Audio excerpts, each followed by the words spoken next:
Hi friends, எல்லாருக்கும் வணக்கம். So இந்த வீடியோவில் 12th ஸ்டாண்டர்டில் இருக்கக்கூடிய ஆட்சித்துறை அப்படிங்கிற லெசனுடைய நோட்ஸ் தான் பார்க்க போகிறோம். ப்ளஸ் என்னோடய எக்ஸ்ப்ளனேஷன் வீடியோ ஆல்சோ. ஓகேங்களா? ஸோ நானும் நிறைய இதில் சர்ச் பண்ணிட்டேன். அந்த ஆட்சித்துறை அப்படிங்கிறதுல உங்களுக்கு நோட்ஸ் அந்தளவுக்கு ஷேர் பண்ணியிருக்க மாட்டாங்க மேக்ஸிமம். ஸோ எக்ஸ்ப்ளனேஷனும் அந்தளவுக்கு கொடுத்துருக்க மாட்டாங்க மேக்ஸிமம். ஓகேங்களா? ஸோ கொஞ்சம் பேர் கொடுத்துருப்பாங்க. ரீசன் என்னது அப்படின்னா, மேக்ஸிமம் 10th ஸ்டாண்டர்டில் மத்திய அரசு மாநில அரசுன்னு படிச்சிருப்பீங்கள்ல. ஸோ அதோடைய கொஞ்சம் டீட்டெயிலாக இருக்கக்கூடியதான் அந்த லெசன். ஸோ லெசன் பேஜஸ் ரொம்ப அதிகமாக இருக்கும்.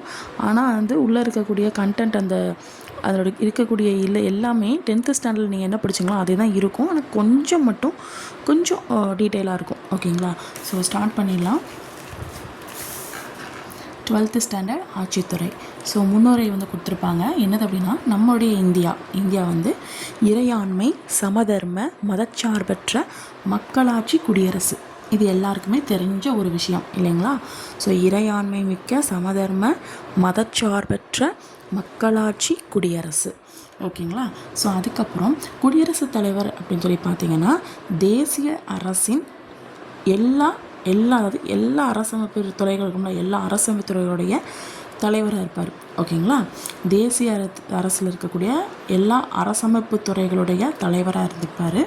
ஸோ அது மட்டும் இல்லாமல் இப்போ ஃபார் எக்ஸாம்பிள் சட்டத்துலேயும் சரி, நிர்வாகத்துலேயும் சரி, நீதியிலையும் சரி, ஆயுதப்படையிலையும் சரி, இது எல்லா இதுலையும் என்ன பண்ணுவாங்க, மேற்பார்வையிடுவார். ஓகேங்களா? ஸோ டோட்டல் இதுக்கு அவர் தான் அப்படிங்கிற மாதிரி. ஓகேங்களா? ஸோ அரசமைப்பு துறைகளின் தலைவர் அப்படின்னு சொல்கிறாங்க. ஓகேங்களா? ஸோ அதுக்கப்புறம் குடியரசுத் தலைவர் இப்போ முழு அரசமைப்பையும் சரி, பிரதிநிதித்துவத்தையும் சரி, மாநிலத்துடைய செயல்பாடுகளையும் சரி, ஒவ்வொரு மண்டலத்துலேயும், ஓகேங்களா, குடியரசுத் என்ன பண்ணுவார், ஒவ்வொரு மண்டலத்துலேயும் எப்படி நடக்குது அப்படிங்கிற எல்லாத்தையும் என்ன பண்ணுவார், நிலைநிறுத்தி வைப்பார். ஓகேங்களா? ஸோ அதுக்கப்புறம் அமெரிக்கா ஐக்கிய நாடுகள் இருக்குல்ல. ஸோ அதில் இருக்கக்கூடிய அந்த குடியரசுடைய உண்மையான செயலதிகாரம் இருக்கும். அங்கே உள்ள குடியரசுத் தலைவர் இருப்பார். ஸோ இப்போ நமக்கு எப்படி குடியரசுத் தலைவர் இருக்கிறோம், அங்கேயும் குடியரசுத் தலைவர் அப்படிங்கிறவர் இருப்பார். ஓகே, அவருக்கு அங்கே உண்மையான செயலதிகாரம் கொடுத்துருப்பாங்க. ஆனால் நமக்கு எப்படின்னா, ஜஸ்ட் பெயர் அளவில் தான். ஓகேங்களா?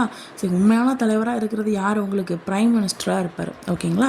ஸோ குடியரசுத் தலைவருங்கிறது ஜஸ்ட் பெயரளவில் இருப்பார். குடியரசுத் தலைவருடைய மேற்பார்வையின் கீழே பிரைம் மினிஸ்டர் அவர் கீழே இருக்கார்ல. ஸோ அவருடைய தலைமையில் அந்த பிரைம் மினிஸ்டருக்கு கீழே யார் இருப்பா, அமைச்சர்கள் குழு இருக்கும். ஓகேங்களா? ஸோ அதாவது செயல் நிர்வாகம்னு என்னது, செயல்களை செய்வது இவங்க தான். குடியரசுத் தலைவர் மேலே, அதுக்கப்புறம் பிரைம் மினிஸ்டர், அதுக்கப்புறம் அமைச்சர்கள் குழு. ஓகேங்களா? அதுக்கப்புறம் இந்த அமைச்சரவை இருக்குல்ல, இது நாடாளுமன்றத்துக்கும் பொறுப்புடையது அப்படின்னு சொல்கிறாங்க. ஓகேங்களா? ஸோ இது புரிஞ்சிருச்சா? ஓகே, அதாவது அமெரிக்க ஐக்கிய நாடுகளும் குடியரசுத் தலைவர் இருக்கிறாரு, இந்தியாவிலையும் குடியரசுத் தலைவர் இருக்கிறாரு. ஆனால் ரெண்டு ஈக்குவல் கிடையாது. எது அப்படின்னா, அதிகாரம், உண்மையான செயல் அதிகாரம் அமெரிக்க ஐக்கிய நாடுக்கு இருக்குது. அங்கே அமெரிக்க ஐக்கிய நாடுகளில் இருக்கக்கூடிய குடியரசுத் தலைவருக்கு இருக்குது. ஆனால் இந்தியாவில் அந்த குடியரசுடைய அதிகாரம் அப்படிங்கிறது பெயரளவில் தான் இருக்குது. ஓகேங்களா? ஸோ அதுக்கப்புறம் இப்போ இது புரிஞ்சிச்சா? நெக்ஸ்ட்டு, ஸோ அதனால தான் என்ன சொல்கிறாங்க, அந்த அமைச்சரவை அப்படிங்கிறது நாடாளுமன்றத்துக்கு பொறுப்புடையதாக இருக்குதுன்னு சொல்கிறாங்களா. ஸோ அதனால தான் என்ன சொல்கிறாங்க, இது நாடாளுமன்ற ஆட்சித்துறை அப்படின்னு சொல்கிறாங்க. ஓகேங்களா? ஸோ இதில் என்னென்னலாம் நம்ம படித்தோம், இறையாண்மை மிக்க, சமதர்ம, மதச்சார்பற்ற மக்களாட்சி குடியரசு அப்படின்னு சொன்னோம். அதுக்கப்புறம் தேசிய அரசில் இருக்கக்கூடிய எல்லா அரசமைப்பு துறைகளுடைய தலைவராகவும் இவர் இருப்பார். ஸோ இவர் எல்லா இதையும் மேற்பார்வையிடுவார். ஒரு சட்டம், நிர்வாகம், நீதி, அதுக்கப்புறம் ஆயுதப்படை, இது எல்லாத்தையும் ஹேண்டில் பண்ணுவார். ஸோ அதுக்கப்புறம் முழு அரசமைப்பு, பிரதிநிதித்துவம், ஸோ மாநில அரசுடைய செயல்பாடுகள் எல்லாத்தையும் ஒவ்வொரு மண்டலத்திலையும் என்ன பண்ணுவார், நிலைநிறுத்தி வச்சுருப்பார். ஸோ அமெரிக்க ஐக்கிய நாடுகளில் உள்ள குடியரசுத் தலைவர் மாதிரியே இவர் இருக்க மாட்டார் அந்த அதிகாரம். ஏன்னா அவங்களுக்கு அந்த குடியரசுத் தலைவருக்கு உண்மையான அதிகாரம் கொடுத்துருப்பாங்க. இவங்களுக்கு இங்கே ஜஸ்ட் ஒரு பெயரளவில் அதிகாரம் தான் கொடுத்துருக்காங்க. அவருக்கு கீழே பிரைம் மினிஸ்டர் இருக்கிற அவருக்கு தான் உண்மையான அதிகாரம் கொடுத்துருப்பாங்க. ஸோ அவருக்கு கீழே அந்த செயல்களை செய்கிறதுக்கு அமைச்சர்கள் குழு இருக்கும். இந்த அமைச்சரவை அப்படிங்கிறது நாடாளுமன்றத்துக்கு கூட்டு பொறுப்பாக இருக்கும். ஸோ அதனால தான் என்ன சொல்கிறாங்க அப்படின்னா, நாடாளுமன்ற ஆட்சித்துறைன்னு சொல்கிறாங்க. ஓகேங்களா? ஸோ நெக்ஸ்ட்டு குடியரசுத் தலைவர் பார்க்க போகிறோம். ஓகேங்களா? So first citizen. ஓகேங்களா? எல்லாருக்குமே தெரிஞ்ச ஒரு விஷயம், இவன் தான் முதல் சிட்டிசன், குடிமகன் அப்படின்னு சொல்லுவாங்க இந்தியாவில். ஓகேங்களா? இந்தியாவில் தேசிய ஒற்றுமை, அதுக்கப்புறம் ஒருமைப்பாடு, அதுக்கப்புறம் நிலைத்தன்மை. இதோடைய சின்னமாக விளங்குறது யார் அப்படின்னா குடியரசுத் தலைவர். ஓகேங்களா, தேசிய ஒற்றுமை ஒருமைப்பாடு நிலைத்தன்மையின் சின்னமாக விளங்குவது யார்? குடியரசுத் தலைவர். குடியரசுத் தலைவர் எப்படி விளங்குறாரு? இந்தியாவுடைய தேசிய ஒற்றுமை மற்றும் ஒருமைப்பாடு நிலைத்தன்மையின் சின்னமாக விளங்குறார். ஓகேங்களா, ஸோ அதுக்கப்புறம் இப்போ குடியரசுத் தலைவருக்கு தகுதி என்ன? தகுதி அதோடைய தேர்தல், இதை பற்றி பார்க்கலாம். அது வந்து என்ன உறுப்பு சொல்லுது அப்படின்னா 58. இது எப்படி ஞாபகம் வச்சுக்கணும் அப்படின்னா தகுதி தேர்தல். ஓகேங்களா, ஃபஸ்ட்டு அவரை நம்ம செலக்ட் பண்ணுறதுக்கு நம்மளை கூப்பிடுவோம். ஓகேங்களா, அவங்கள கூப்பிடுவோம். குடியரசுத் தலைவர் எங்கே வாங்க, உங்களை குடியரசுத் தலைவர் நாங்கள் செலக்ட் பண்ண கூப்பிட்றோம்னா ஃபஸ்ட்டு என்ன பண்ணாங்க, 5கிட்டே இருப்பாங்க. அப்புறம் குடியரசுத் தலைவர்கள் எவ்வளோ பெரிய போஸ்டிங், அதுக்கப்புறம் 8 எடுத்து வச்சு என்ன பண்ணுவாங்க, முன்னாடி வருவாங்க அப்படின்னு ஞாபகம் வச்சுக்கணும். ஃபஸ்ட்டு குடியரசுத் தலைவர் 5கிட்டே தான் இருப்பாங்க. அப்புறம் 8, ஏன்னா மிகப்பெரிய போஸ்டிங்கு நம்ம எப்படி இருக்க போகிறோம்னு சொல்லி 5கிட்டே இருப்பாங்க. அதான் 5. அதுக்கப்புறம் 8 எடுத்து முன்னாடி வச்சு வருவாங்க. ஸோ 58. ஓகேங்களா, ஸோ அதுக்கப்புறம் தகுதி பார்த்திங்கன்னா இந்தியன் சிட்டிசனாக இருக்கணும், 35 வயசு கம்ப்ளீட் ஆகிருக்கணும். ஸோ அதுக்கப்புறம் எல்லா தகுதிகள் இருக்கும். அதாவது மக்களவை உறுப்பினர் ஆகிறதுக்கு, ஏன்னா குடியரசுத் தலைவர் அப்படிங்கிறவர் மக்களவை தலைவர் தான். ஓகேங்களா, ஸோ அவர் மக்களவை உறுப்பினர் ஆகிறதுக்கு தகுதி அவருக்கு இருக்கணும். இது துணை குடியரசுத் தலைவர் அப்படின்னா மாநிலங்களவை உறுப்பினராகக்கூடிய தகுதி அவருக்கு இருக்கணும். ஓகேங்களா, ஸோ அதுக்கப்புறம் இவர் வந்து மத்திய மாநில உள்ளாட்சி அல்லது எந்த ஒரு அமைப்பில் வந்து பதவி வகிக்கக்கூடாது. ஓகேங்களா, ஸோ அதுக்கப்புறம் உறுப்பு 52. ஓகேங்களா, ஸோ 52 அப்படிங்கிறது வந்து 50 வருதா? ஸோ 50 வரும்னு வச்சுக்கோங்க. 52 50 + 2 என்னது? 52 தான். அப்போ 50 வரும்னு ஞாபகம் வச்சுக்கோங்க. அப்போ மினிமம், அதாவது குறைந்தபட்சம் 50 தேர்வுக்குழு வாக்காளர்களால் முன்மொழியணும், 50 வாக்காளர்கள் வந்து வழிமொழியவும். ஓகேங்களா, ஸோ அப்போ இதுக்கு ஷார்ட்கட் ஞாபகம் வச்சுக்கோங்க. 50 2 வாட்டி இருக்குது. ஓகேங்களா, ஸோ 50 + 2 52. ஸோ 50 2 வாட்டி வரும். ஸோ 50 வாக்காளர்கள் முன்மொழியவும் 50 வாக்காளர்கள் வழிமொழியவும் வேண்டும் அப்படின்னு ஞாபகம் வச்சுக்கோங்க. அந்த இப்போ போட்டிடுறாருல குடியரசுத் தலைவர். ஸோ அதை வந்து அவர் வந்து ஃபஸ்ட்டு என்ன 15,000 ரிசர்வ் பேங்க்கில் வந்து 15,000 கட்டணும். ஓகேங்களா, ஒரு வைப்பு தொகையாக கட்டணும். ஓகேங்களா, ஸோ வாக்குகள் அந்த ஓட்டு இதில் போட்டிங்கன்னா 6ல் 1 பங்கு எடுத்துட்டாருன்னா ஓகே, தொகையை வந்து திருப்பி கொடுத்துருவாங்க. சப்போஸ் அந்த 6ல் 1 பங்கு அவர் வந்து அந்த வேட்பாளர் வந்து 6ல் 1 பங்கு கூட எடுக்கலை அப்படின்னா அந்த காசை திருப்பி கொடுக்க மாட்டாங்க. ஓகேங்களா, ஸோ அதுக்கப்புறம் பார்த்திங்கன்னா பெரிய உறுப்பு 52 இந்தியாவுக்கு ஒரு குடியரசுத் தலைவர் வேணும் அப்படின்னு சொல்கிறாங்க. ஓகேங்களா, அவருடைய பதவி. ஓகேங்களா, 52ங்கிறது பதவி, அதே 52 தான் ஒரு குடியரசுத் தலைவர் வந்து வேணும் அப்படின்னு சொல்லுது. ஓகேங்களா, ஸோ அதுக்கப்புறம் 53. பார்த்தீங்களா, இது வந்து என்ன சொல்லுதுன்னா இந்திய ஒன்றிய ஆட்சி அதிகாரம் அளிப்பதுடன் நேரடி மற்றும் மறைமுகமாக செயல்படுத்த வகை செய்யப்படுது. இது வந்து இவருக்கு வந்து இந்திய ஒன்றிய ஆட்சி அதிகாரத்தை கொடுக்குது. ஓகேங்களா, ஸோ அது மட்டும் இல்லாமல் நேரடி அல்லது மறைமுகமாக அவர் என்ன பண்ணலாம், செயல்படுத்தலாம். நேரடியாகவும் செயல்படுத்தலாம், இல்லை மறைமுகமாகவும் செயல்படுத்தலாம். ஓகேங்களா, ஸோ அதுக்கப்புறம் நேரடியாகவும் செயல்படுத்தலாம், மறைமுகமாகவும் செயல்படுத்தலாம். 2 இருக்கா, இந்த 2க்கும் நடுவுலையும் ஒன்று செயல்படுத்தலாம்னு வச்சுக்கலாம். அப்போ 1 2 3 இருக்குது. அப்போ 53 அப்படின்னு ஞாபகம் வச்சுக்கலாம். ஓகேங்களா, இந்திய ஒன்றிய ஆட்சி அதிகாரம், அந்த ஆட்சி அதிகாரத்தை அளிக்கிறது மட்டும் இல்லாமல் நேரடியாக மறைமுகமாக 2க்கும் நடுவில், அப்போ 3 இருக்குது. ஸோ 53.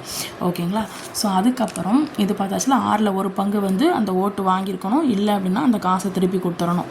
ஸோ அதுக்கப்புறம் குடியரசுத் தலைவர் வந்து இது வந்து மக்களால் அவர் செலக்ட் பண்ணப்பட மாட்டார் இல்லைங்களா. ஸோ அந்த வாக்காளர் குழுமம் சொல்லி ஒரு டீம் இருக்கும், அவங்க தான் செலக்ட் பண்ணுவாங்க. ஸோ அந்த வாக்காளர் குழுவில் யார் இருக்காங்க அப்படின்னா நாடாளுமன்றத்தில் 2 அவை உறுப்பினர் இருப்பாங்களா, அவங்க அந்த செலக்ட் பண்ண உறுப்பினர்கள். அதுக்கப்புறம் மாநில சட்டசபையில் தேர்ந்தெடுக்கப்பட்ட உறுப்பினர்கள், அப்புறம் இந்த டெல்லி, பாண்டிச்சேரி, யூனியன் பிரதேசம் அதில் உள்ள சட்டமன்றங்களால் தேர்ந்தெடுக்கப்பட்ட உறுப்பினர்கள், இவங்கெல்லாம் சேர்ந்து தான் குடியரசுத் தலைவரை நியமனம் செய்வாங்க.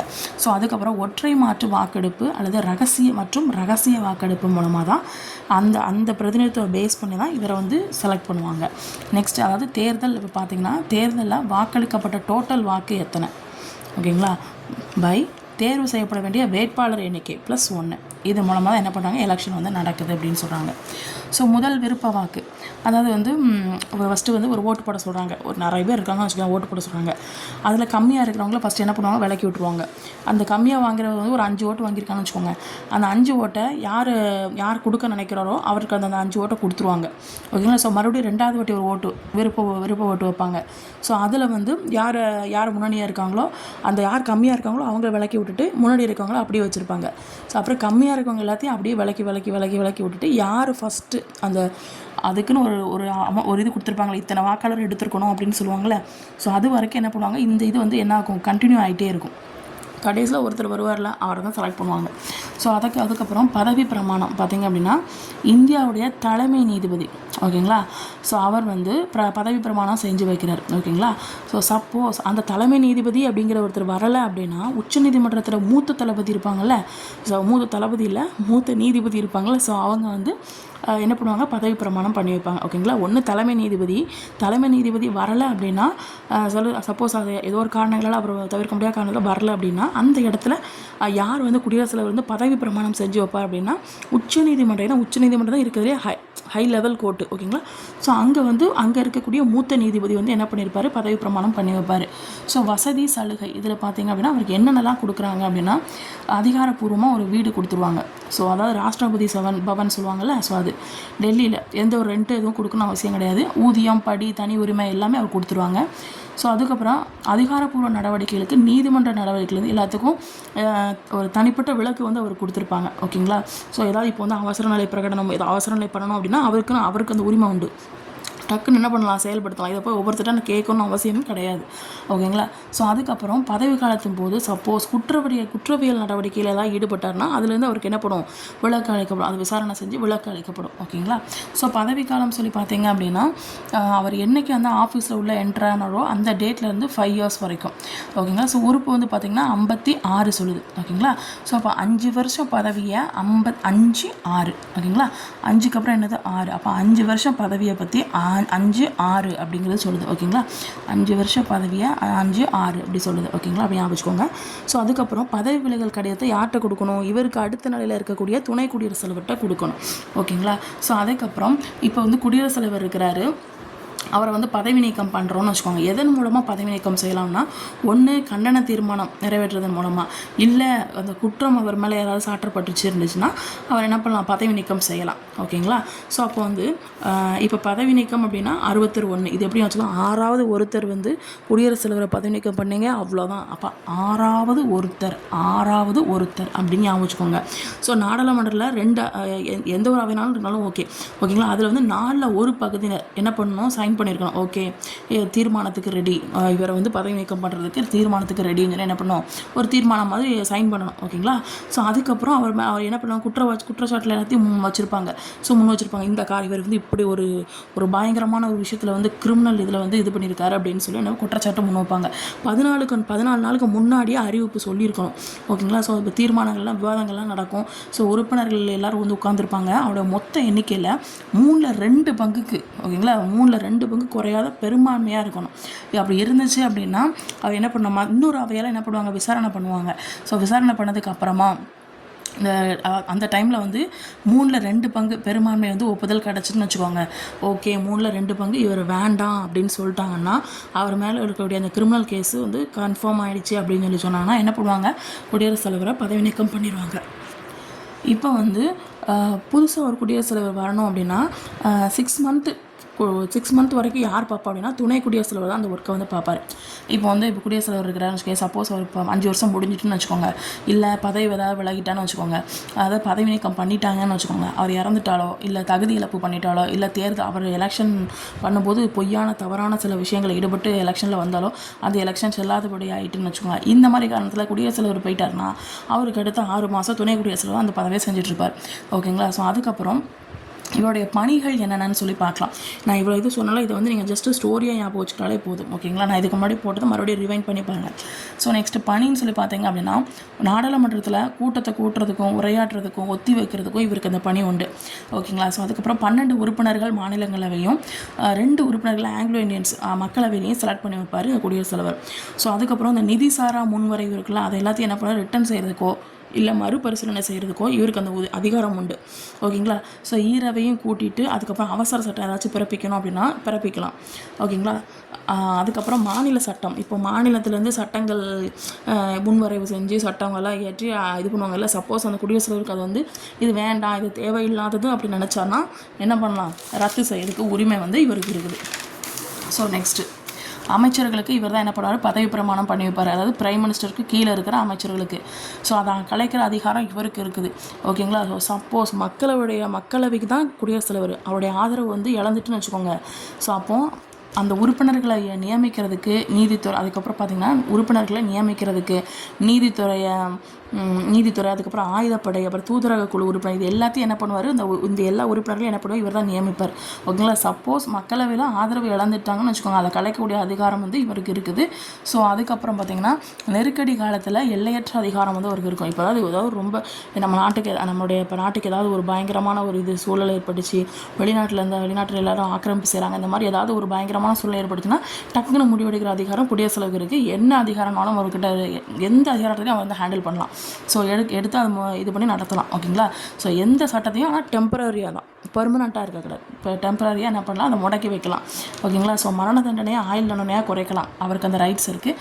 ஸோ குடியரசுத் தலைவர் இப்போ வந்து பதவியை வந்து துணை குடியரசுத் தலைவரோ இல்லை இப்போ குடியரசுத் தலைவர் வந்து ஏதோ ஒரு காரணத்தினால அந்த பதவி இல்லாமல் போயிடுச்சுன்னு வச்சுக்கோங்க, அவருக்கு அப்புறம் யார் வருவார், ஒன்று துணை குடியரசுத் தலைவர் வருவார். அப்படி அவரும் இல்லை அப்படின்னா உச்சநீதிமன்ற தலைமை நீதிபதி வருவார். ஸோ அவரும் இல்லை அப்படின்னா உச்சநீதிமன்றத்தில் மூத்த நீதிபதி, இவங்க யாராவது ஒருத்தர் வந்து கண்டிப்பாக இருப்பாங்க. ஸோ நெருக்கடி கால குடியரசுடைய அதிகாரம் பார்த்தீங்க அப்படின்னா 18வது ஓகே பகுதி வந்து என்ன சொல்லுது, 18வது சொல்லுது. அப்போ 18 வயசு. ஓகேங்களா. 18 வயசுல நம்ம ஓட்டு போடுறதுன்னா அப்போ வந்து நமக்கு ஒரு நெருக்கடி மாதிரி இருக்கும். ஏன்னா 18 வயசு ஆகிடுச்சு, நம்ம அப்போ தான் ஃபஸ்ட்டு ஓட்டிங் போடுறோம். ஸோ அப்போ வந்து நமக்கு ஒரு ரஷ்ஷப்பாக இருக்கிற மாதிரி இருக்கும், நெருக்கடி அப்படின்னு வச்சுக்கோங்க. இப்போ குடியரசுத் தலைவர் ஓட்டு போட மாட்டோம். ஸோ ஃபஸ்ட்டு ஜஸ்ட் ஒரு எக்ஸாம்பிளுக்கு வச்சுக்கோங்க. ஓகேங்களா. ஸோ அதுக்கப்புறம் இவருக்கு என்ன ஆட்சித்துறை, சட்டத்துறை, நீதித்துறை, என்னென்ன அதிகாரங்கள் இருக்குது, நெருக்கடி கால அதிகாரங்கள் என்னென்னது, இதர அதிகாரங்கள்லாம் என்னது அப்படிங்கிறத பார்ப்போம். அப்புறம் துணை குடியரசுத் தலைவர், பிரைம் மினிஸ்டர், அதுக்கப்புறம் அமைச்சர்கள், இதை மாதிரிலாம் பார்க்க போகிறோம். ஓகேங்களா.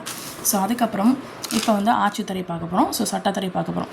குடியரசுத் தலைவரால் தான் குடியரசுத் தலைவர் இருக்கிறாரில்ல, ஸோ அவர் தான் என்ன பண்ணுவார், நிர்வாகத்தை நடத்துவார். ஓகேங்களா. ஸோ அதுக்கப்புறம் பார்த்தீங்கன்னா பொறுப்புகள், என்னென்ன பொறுப்புகள், அது எல்லாத்தையும் என்ன பண்ணுவார், நடைமுறைப்படுத்துவார். ஓகேங்களா. ஸோ அதை நடைமுறைப்படுத்திய விதிகளை வந்து என்ன பண்ணுவார், ஃபார்ம் பண்ணுவார். ஸோ அமைச்சர்களுக்கு போய் என்ன பண்ணுவார், பொறுப்பை வந்து கொடுப்பார். ஓகே, நீங்கள் போய் இந்த ஒர்க்கை பாருங்கன்னு சொல்லுவாங்க. அது பிரைம் மினிஸ்டருடைய பரிந்துரைப்படி. ஸோ அதுக்கப்புறம் பார்த்திங்கன்னா அந்த அமைச்சர்களுக்குடைய ஏதாவது முடிவு ஏதாவது சொல்கிறாங்கன்னா அந்த இதை முன்னாடியே அவர் தெரிஞ்சு வச்சுருக்கணும். ஏன்னா அந்த டீமில் பேசுவாங்களா, ஸோ தெரிஞ்சு வச்சுருக்கணும். அது மட்டும் இல்லாமல் அமைச்சருடைய குழுவின் கவனத்துக்கு அதுக்கப்புறம் பரிசீலனை செய்கிறதுக்கு எந்த ஒரு விஷயத்தையும் கொண்டு வர்றது இவர் தான், யாரையும் நம்ம குடியரசுத் தலைவர். அதுக்கப்புறம் முக்கிய பொறுப்புகளுக்கு நியமனம் செய்ய, அதாவது ஏதாவது ஒரு முக்கியமான ஒரு பொறுப்பு லெவல் இருக்குன்னு வச்சுக்கோங்க, அதை வந்து இப்போ ஏதாவது ஒரு மிகப்பெரிய பொறுப்புனா என்ன சொல்லலாம், உச்சநீதிமன்ற நீதிபதி, மற்ற நீதிபதிகள் இவங்களாம் இருப்பாங்கள்ல, ஸோ தலைமை நீதிபதி, இவங்க எல்லாத்தையும் அவங்களோட முக்கிய பொறுப்புகள் வந்து நியமனம் செய்கிறதுக்கு இவருக்கு அந்த அதிகாரம் இருக்குது. அதனோட அயல்நாடு உறவு இதை வந்து ஹேண்டில் பண்ணுறதுக்கு முப்படைகளின் தலைவராக இவர் தான் இருப்பார். ஸோ அப்புறம் உச்சநீதிமன்றத்தில் இதர சுயேட்சை அமைப்புக்கு என்னென்ன விதிகள், என்னென்ன வரையறைகள், இதெல்லாமே இது வந்து இவர் தான் கொடுப்பாரு. ஸோ அதுக்கப்புறம் மாநில அரசுக்கு வழிகாட்டுதல் ஆணையம் வந்து என்ன பண்ணுவார், சென்ட் பண்ணுவார். இப்போ மாநில அரசுக்குலாம் இப்படி தான் செயல்படுத்தணும்பா அப்படின்னு சொல்லி என்ன பண்ணுவார், அந்த வழிகாட்டுதல் ஆணையை கொடுப்பாரு. ஓகேங்களா. ஸோ அரசமைப்பு இப்போ சப்போஸ் அந்த அரசமைப்பு வந்து செயலற்ற நிலைமையில் இருக்குன்னு வச்சுக்கோங்க. ஓகேங்களா. ஸோ அப்போ மாநில அரசின் மீது அரசமைப்பு என்ன ஆகும் அப்படின்னா நிறைவேற்றும். ஓகேங்களா. ஸோ இந்த பிரிவு என்ன சொல்லுது அப்படின்னா 356 3 4 கிடையாது 5 6 மாநில அரசு மீது அரசமைப்பை நிறைவேற்றும் அப்படின்னு சொல்கிறாங்க. ஸோ நெக்ஸ்ட்டு வந்து பார்த்திங்கன்னா அப்படின்னா பட்டியலின பழங்குடியின பகுதி இவங்களை வந்து நிர்வாகம் செய்கிறது குடியரசுத் தலைவர் தான். ஸோ அதுக்கப்புறம் பார்த்திங்கன்னா சட்டத்துறை. ஸோ நாடாளுமன்றத்தில் அந்த அவையை கூட்டுறதுக்கும் அது மட்டும் இல்லாமல் மக்களவையை கலைக்கிறதுக்கும் ஒத்தி வைக்கிறதுக்கும் இவங்களுக்கு அந்த அதிகாரம் இருக்குது. ஸோ மாநிலங்களவையில் 12 உறுப்பினர்களையும் மக்களவையில் 2 உறுப்பினர்களையும் நியமனம் செய்கிறது இவர் தான். ஸோ அதுக்கப்புறம் நாடாளுமன்றத்தில் அந்த துவக்க உரை நிகழ்ச்சி நடக்கும்ல, ஸோ அதில் வந்து இவர் தான் வந்து ஃபஸ்ட்டு பேசுவார். ஸோ நாடாளுமன்றத்துக்கு ஏதாவது தகவல் சென்ட் பண்ணணும்னா சென்ட் பண்ணுவார். ஸோ அதுக்கப்புறம் நிதிசாரா முன்வரைவுகள் மீது அதுக்கப்புறம் முழுமையான தற்காலிக மறுதளிப்பு அந்த அதிகாரத்தை வந்து என்ன பண்ணுவார், யூஸ் பண்ணுவார். ஸோ அதுக்கப்புறம் சில முன்வரைவுகள் இருக்கும்ல, அதை வந்து நாடாளுமன்றத்துக்கு வந்து கொண்டு போகிறதுக்கு இவர் என்ன பண்ணுவார், அனுமதி கொடுப்பார். இப்போ நீங்கள் இந்த நாடாளுமன்றத்துக்கு கொண்டு போங்க அப்படின்னு சொல்லுவார். ஸோ அவசர சட்டத்தை இவர் தான் பிறப்பிப்பார். ஸோ அதுக்கப்புறம் அறிக்கை, பரிந்துரை இது எல்லாத்தையும் இவர் என்ன பண்ணுவார், சமர்ப்பிப்பார். ஸோ மக்களவையில் பார்த்திங்க அப்படின்னா இடைக்கால தலைவராக வந்து இருப்பார். ஏன்னா மக்களவைனாலே குடியரசுத் தலைவர் தான். ஸோ அதுக்கப்புறம் துறைமுகம், ஏர்போர்ட்டு இந்த மாதிரி இடத்துல வந்து சட்டத்தை வந்து மாற்றுறது, நீட்டிக்கிறது, இந்த மாதிரி விஷயங்களை பண்ணுவார். ஸோ அதுக்கப்புறம் மாநில சட்டம் மீது மறுதளிப்பு அதிகாரத்தை வந்து என்ன பண்ணுவார், யூஸ் பண்ணுவார். ஓகேங்களா. ஸோ அதுக்கப்புறம் குடியரசுத் தலைவர் இப்போ நீதித்துறை பார்க்க போகிறோம். ஸோ நீதித்துறையில் பார்த்தீங்க அப்படின்னா குடியரசுத் தலைவர் இருக்கார்ல, ஸோ அவருடைய முன் அனுமதியோட தான் என்ன பண்ணணும் அப்படின்னா மக்களவையில் முன்வரைவை வந்து அந்த நிதி சம்பந்தமான விஷயத்தை வந்து மக்களவையில் தான் நம்ம அறிமுகப்படுத்த முடியும். ஸோ அப்போ வந்து அது வந்து குடியரசுத் தலைவருடைய அனுமதி அப்படிங்கிறது வந்து தேவைப்படுது. ஓகேங்களா? ஸோ அதுக்கப்புறம் பார்த்தீங்க அப்படின்னா அதுக்கப்புறம் எல்லாத்தையும் கண்ட்ரோல் வச்சுருப்பார். யார் கண்ட்ரோலில் இருக்கும் அப்படின்னா, ஸோ இந்தியாவில் ஒதுக்கீடு செய்யப்படாத நிதியம் இருக்குல்ல, ஸோ அந்த இது ஃபுல்லாமே யார் கையில் இருக்கும் அப்படின்னா இந்த குடியரசுத் தலைவர் கையில் தான் இருக்கும். ஓகேங்களா? ஸோ அதுக்கப்புறம் நிதிநிலை அறிக்கையை வந்து சமர்ப்பிக்கிறது இவர் தான். ஸோ நிதிக்குழு ஒரு நிதிக்குழுன்னு சொல்லி ஒரு குழு இருக்கும். ஸோ அதை நியமனம் செய்கிறதும் இவர் தான். நெக்ஸ்ட்டு வந்து வருமான வரி இன்கம் டேக்ஸ் நம்ம கட்டுறோம். ஸோ அதில் வந்து சென்ட்ரலுக்கு இவ்வளோ, மாநிலத்துக்கு இவ்வளோ அப்படின்னு ஸ்டேட்டுக்கு இவ்வளோன்னு சொல்லி ஷேர் பண்ணுவாங்க. ஸோ அந்த ஷேரிங்கை முடிவு செய்கிறது இவர் தான். ஸோ அது மட்டும் இல்லாமல் சில நாடுகளுக்கு வந்து ஏற்றுமதி பண்ணுவாங்களே, ஸோ அந்த வரிகளுக்கு பதிலாக என்னன்னா என்னென்ன மானியங்களை வந்து முடிவு செய்கிறது யாருன்னா இந்த குடியரசுத் தலைவர். ஸோ அதுக்கப்புறம் சட்டம், அதுக்கப்புறம் அல்லது ஏதாவது பொருள் குறித்து உச்சநீதிமன்றத்துக்கு ஆலோசனை வழங்குறதுக்கு இவருக்கு உரிமை இருக்குது. ஓகேங்களா? ஸோ அதுக்கப்புறம் உச்சநீதிபதி, அப்புறம் உயர்நீதிமன்ற முதன்மை நீதிபதி, ஸோ ஏனைய நீதிபதிகளை நியமிக்கிறது இவர் தான். ஸோ அதுக்கப்புறம் தண்டனைகளை வந்து மாற்றவோ இல்லை குறைக்கவோ இல்லை விளக்கம் அளிக்கிறதோ இல்லை ஒத்தி வைக்கிறதுக்கோ அதிகாரம் குடியரசுத் தலைவருக்கு இருக்குது. ஸோ நெக்ஸ்ட் வந்து பார்த்தீங்கன்னா நெருக்கடி கால அதிகாரங்கள் சொல்லி பார்த்தீங்கன்னா தேசிய நெருக்கடி 352, குடியரசுடைய ஆட்சி வந்து 356, 365, நிதி நெருக்கடிங்கிறது 360 டிகிரிலையும் நமக்கு வந்து நிதி பிரச்சனை இருக்கும் அப்படின்னு ஞாபகம் வச்சுக்கோங்க.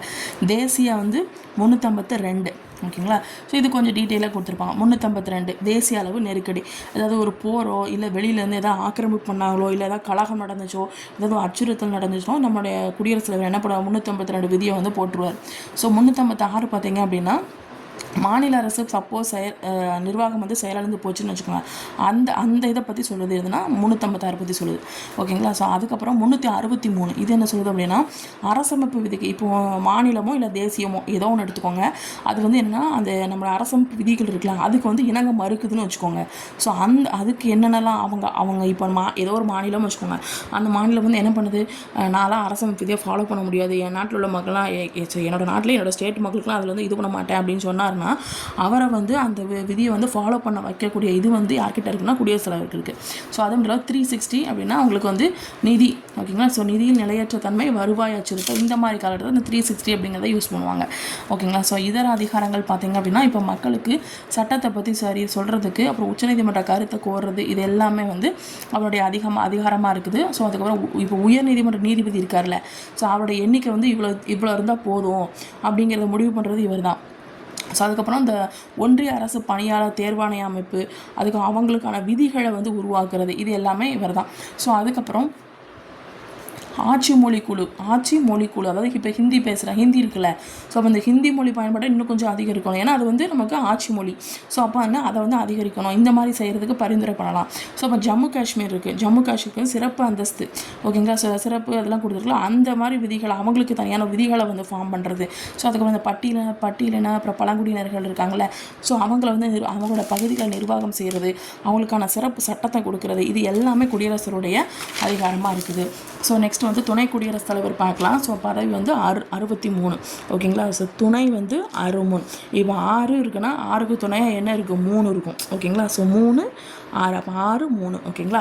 ஸோ இது வந்து அமெரிக்கா அரசியலமைப்பு இது மாதிரி தான். ஸோ இது வந்து 2வது உயர்ந்த பதவி அப்படின்னு சொல்கிறாங்க. ஸோ அதுக்கப்புறம் ஈரவையிலையும் பார்த்தீங்கன்னா தேர்ந்தெடுக்கப்பட்ட ரகசிய வாக்கெடுப்பு மூலமாக, அது மட்டும் இல்லாமல் விகிதாச்சார முறை ஒற்றை மாற்று வாக்கு மூலமாக தான் இவரை செலக்ட் பண்ணுறாங்க. இந்தியன் சிட்டிசனாக இருக்கணும், 35 ஏஜ் கம்ப்ளீட் பண்ணியிருக்கணும். மாநிலங்களவை, ஏன்னா துணை குடியரசுத் தலைவருங்கிறது மாநிலங்களவை, ஸோ மாநிலங்களவை உறுப்பினராகக்கூடிய தகுதி இவருக்கு இருக்கணும். ஸோ ஊதியம் பெறக்கூடிய மற்ற பதவிகள் அவர் பதவி வகிக்கக்கூடாது. 5 வருஷம் அவருடைய அந்த பணிக்காலம். குடியரசுடைய பதவி விலகல் கடிதத்தை வந்து இவருடைய பதவி விலகல் கடிதத்தை வந்து யார்கிட்ட கொடுக்கணும் அப்படின்னா குடியரசுத் தலைவர்கிட்ட வந்து கொடுக்கணும்.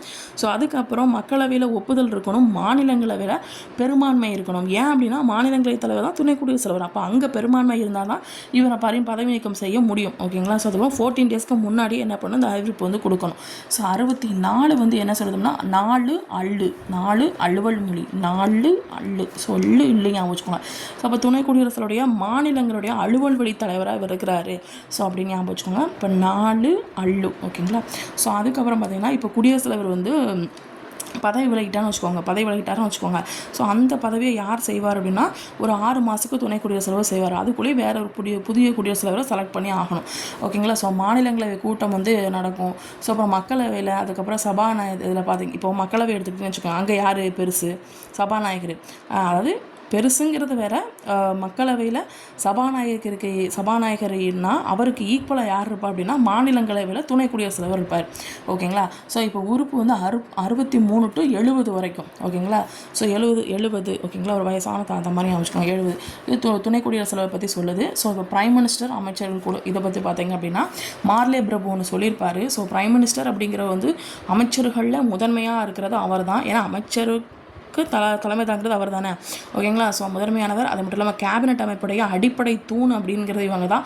ஸோ அது மட்டும் இல்லாமல் இவருக்கு என்னென்ன பொறுப்புகள் இருக்குது அப்படின்னா இவர் வந்து மற்ற பதவிக்கு விட கொஞ்சம் ஈக்குவல் கிடையாது. ஏன்னா அதுக்கும் மேலே தனிச்சிறப்பு அதிகார மையமாக இவர் திகழ்கிறாரு அப்படின்னு சொல்லி மார்லே பிரபு அப்படிங்கிறத சொல்வார்.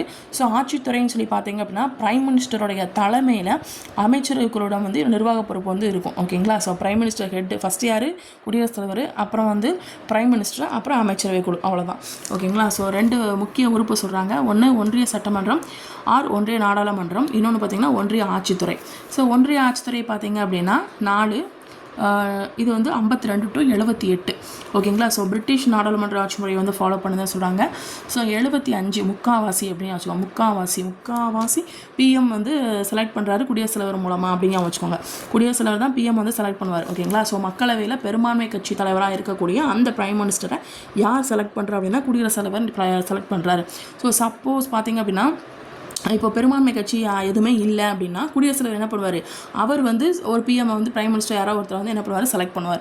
ஓகேங்களா. ஸோ பிரைம் மினிஸ்டர் பார்த்திங்க அப்படின்னா ஒரு பட்டியல் போட்டு வச்சிருப்பார். ஸோ அமைச்சர் உறுப்பினர் எல்லாத்தையும் என்ன பண்ணுவார்? பட்டியல் போட்டு வச்சிருப்பார். ஸோ அவன் என்ன பண்ணுவார்? மீட்டிங் அவர் மாதிரி அரேஞ்ச் பண்ணுவார் குடியரசுத் தலைவர். ஸோ அரேஞ்ச் பண்ணதுக்கப்புறம் அதில் வந்து என்ன பண்ணுவார்? எல்லாத்தையும் ஒப்புதெல்லாம் வாங்குவார். இப்போ இவங்கெல்லாம் இந்த துறை அமைச்சராக இருக்கணும், இவர் இந்த துறை அமைச்சராக ஒதுக்கீடு பண்ணியிருப்பார். ஸோ அது இருந்தாப்புல என்ன பண்ணுவார்? அமைச்சரவையை கூட்டுவாங்க. அமைச்சர்கள் எல்லாத்தையும் என்ன பண்ணுவார்? கேபினெட்டு இது மாதிரி அந்தஸ்து அமைச்சர்கள்லாம் கொடுத்துருவார். ஓகேங்களா. ஸோ இப்போ வந்து பார்த்தீங்கன்னா ஃபஸ்ட்டு ப்ரிஃபரன்ஸ் யாரும் அந்த கேபினெட், ஒரு சிறப்பு அந்தஸ்து இருக்கக்கூடிய ஒரு அமைச்சர். அடுத்த லெவலில் இருக்கிறது யாருன்னு அப்படின்னா மற்ற மாநில அமைச்சர்கள், அதாவது இணை அமைச்சர்கள்னு சொல்லுவாங்களா அவங்க. அவருக்கும் கீழே யார் அப்படின்னா துணை அமைச்சர்கள். ஓகேங்களா. ஸோ அதான் நிலுவையில் உள்ள அமைச்சர்கள் வந்து துணை அமைச்சர்கள். ஸோ இப்போ பிரைம் மினிஸ்டர் பார்த்தீங்க அப்படின்னா மக்களவையில் பெரும்பான்மை கட்சி தலைவராக இருக்கக்கூடியது. ஓகேங்களா. ஸோ அதாவது அமைச்சரவையுடைய தலைவர் அப்படின்னு சொல்லலாம். கூட்டத்தை கூட்டுறது, தலைமையேற்றது, நடத்துறது எல்லாமே இவர் தான். ஸோ அது மட்டும் இல்லாமல் பிரைம் மினிஸ்டர் அப்படிங்கிறது வந்து அரசுடைய தலைவர், அதுவும் உண்மையான நிர்வாக தலைவர். ஓகேங்களா. ஸோ அப்புறம் பிரைம் மினிஸ்டருக்குன்னு ஒரு டீம் இருக்கும். யாருன்னா செயலக உதவி ஆலோசனை அப்படின்னு சொல்கிறாங்க. ஸோ இதில் வந்து அந்த பிரைம் மினிஸ்டரில் வந்து ஹெல்ப் பண்ணுவாங்க. இப்போ வந்து ஏதாவது ஒரு முடிவு எடுக்கணும் அப்படின்னா இந்த செயலகம் இருக்குல்ல, இந்த செயலக பண்ணுவாங்கள்ல, அதாவது செயலக உறுப்பினர். ஓகேங்களா. ஸோ அது ஒரு டீம் இருக்கும். அவங்கள வச்சு தான் என்ன பண்ணுவார்? பிரைம் மினிஸ்டர் வந்து சில ஆலோசனைகள்லாம் இது பண்ணுவார். ஓகேங்களா. ஸோ அது மட்டும் இல்லாமல் இந்த பிஎம் ஆஃபீஸ் அப்படிங்கிறது வந்து அரசமைப்பில் மென்ஷன் பண்ணாத ஒரு அதிகார மையம் அப்படின்னு சொல்கிறாங்க. 1947 வந்து என்ன பண்ணாங்க? உருவாக்குனாங்க. ஸோ அதுக்கப்புறம் மத்திய அமைச்சரவை குழுன்னு பார்த்தீங்கன்னா வாரத்தில் 7 நாள்னா 4 நாள் வேலையை பார்ப்பாங்கன்னு வச்சுக்கோங்க. ஸோ மத்திய அமைச்சர்கள் குழு. ஸோ குடியரசுத் தலைவருக்கு ஹெல்ப் பண்ணுறதுக்கு, ஆலோசனை வழங்குறதுக்கு பிரைம் மினிஸ்டர் தலைமையில் ஒரு அமைச்சர் குழு இருக்குன்னா அது இந்த அமைச்சர் குழு தான். கேபினட் அமைச்சர்கள், இணை அமைச்சர்கள், துணை அமைச்சர்கள். இந்த கேபினட் அமைச்சர் தான் ரொம்ப முக்கியமான முடிவுகள் எடுப்பாங்க. அது மட்டும் இல்லாமல் இந்த அமைச்சரும் துணை அமைச்சரும் வந்து நிர்வாக பொறுப்பை வந்து அந்த நிர்வாக பொருட்கள் செயல்கள் எல்லாத்தையும் இவங்க தான் செய்வாங்க. ஸோ பிரைம் மினிஸ்டரால் தான் இந்த என்ன பண்ணுறாரு? பிரைம் மினிஸ்டர் வந்து பரிந்துரை பண்ணுவார். குடியரசுத் தலைவர் வந்து என்ன பண்ணுவார்? செலக்ட் பண்ணுவார். ஓகேங்களா. ஸோ செலக்ட் பண்ணி அவங்கள வந்து அந்த ஒர்க்கெல்லாம் பார்க்க வைப்பார். ஸோ அதுக்கப்புறம் அமைச்சர்கள் வந்து தனியாகவோ இல்லை ஒட்டுமொத்தவோ எதுக்கு பொறுப்புடையவங்களாக இருப்பாங்க அப்படின்னா மக்களவைக்கு தான் பொறுப்புடையவராக இருப்பாங்க. ஓகேங்களா. ஸோ அதுக்கப்புறம் குடும்ப அமைச்சரவை அப்படின்னு சொல்கிறாங்க. இது வந்து ஒரு முறைசாரா குழு. அதுக்கப்புறம் உண்மையான அதிகார மையம் சொல்கிறாங்க. ஸோ ஒவ்வொரு பிரைம் மினிஸ்டருக்கும் வந்து ஒரு அமைச்சரவை குழுன்னு இருக்கும். ஸோ அரசியல் பிரச்சனையை முடிவெடுக்கிறதுக்கோ இல்லை ரகசியம் பாதுகாக்கிறதுக்கோ இந்த டீம் வச்சுருப்பாங்க. ஸோ ஒன்றிய மத்திய அமைச்சர்கள் குழு அப்படின்னு சொல்லி பார்த்தீங்கன்னா இது வந்து அமைச்சருடைய உட்குழு அப்படின்னு சொல்கிறாங்க. ஓகேங்களா. ஸோ எல்லா அமைச்சர்களையும் உட்கார வச்சு முடிவு எடுக்க மாட்டாங்க. ஸோ இந்த ஒன்றிய மத்திய அமைச்சர் குழு இருக்குல்ல, இவங்களை தான் பிஎம்மோட ஹெட்டை வச்சு இவங்கெல்லாம் சேர்ந்து ஒரு முடிவு எடுப்பாங்க.